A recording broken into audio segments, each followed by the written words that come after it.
Jeg står her foran Ubisoft bod, og jeg har lige fået lov til at prøve Transference, den nye psykologiske thriller fra Ubisoft. Den blander både live action og gameplay til at være en bridge mellem movies og games. Det var ganske underholdende, og jeg prøvede det i VR, som var meget medrivende. Jeg fik mulighed for at snakke med en udvikler, og hvad han havde at sige, det kan I se her.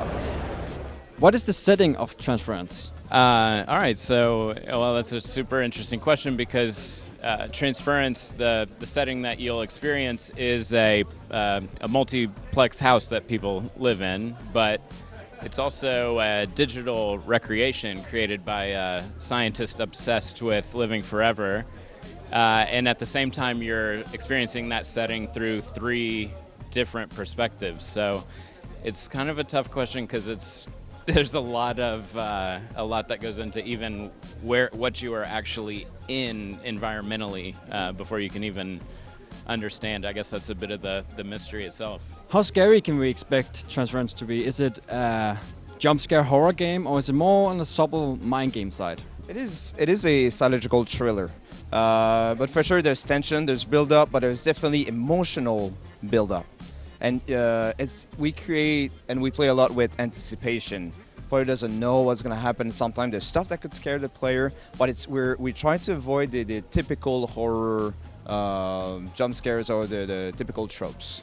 You talked about bridging the gap between movies and games. Can you elaborate a bit on what that means? So we have a common goal. We decided from the get-go about because Spectrovision arrived with the creative concept. It needs to be an emotional experience.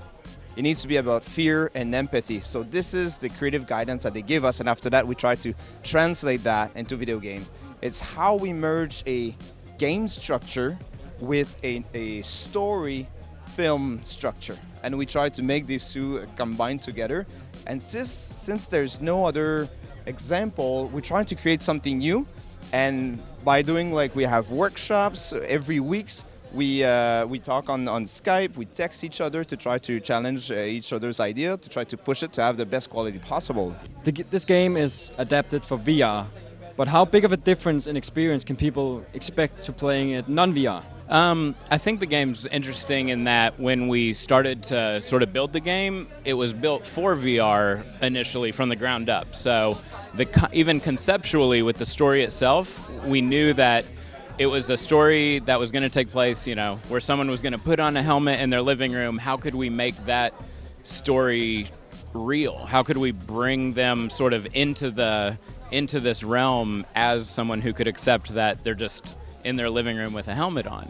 And so that sort of core element that drove the building of the narrative wound up being something that didn't need that helmet to still be successful. That idea was enough. And so I think maybe just having that story be able to be told on a traditional console was pretty easy as far as straightforward storytelling.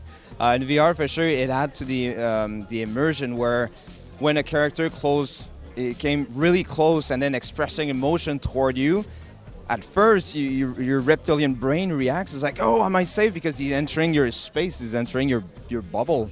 And then, and how do the player react to that? That's not very nice!